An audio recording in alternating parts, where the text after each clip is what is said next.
Proyektong patubig kaniya sa Pirang Banwaan sa Camarines Sur, inaguraran na. Uyan report ni Don Jimenez. Inaguraran na ka National Irrigation Administration o NIA Bicol ang pirang proyekto sa Camarines Sur.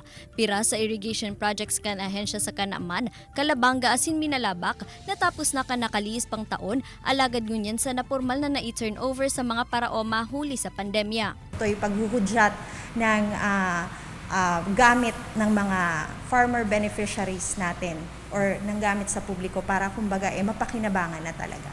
Dawa man subuot yaon pan pandemya, dagos-dagos pan proyektong patubigan opisina, tangani matabangan ang mga paraoma.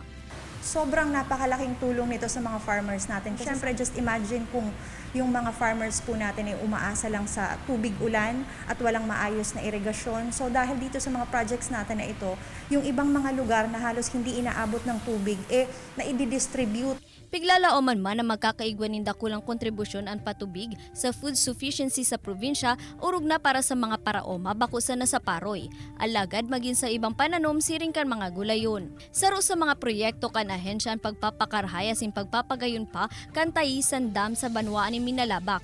Ini sarong communal irrigation system na makakataong serbisyo sa maabot sa 350 hektaryang daga na may 165 na mga paraoma. Kaibanan si Gerald Gandia, Don Jimenez, Balitang Bicolandia.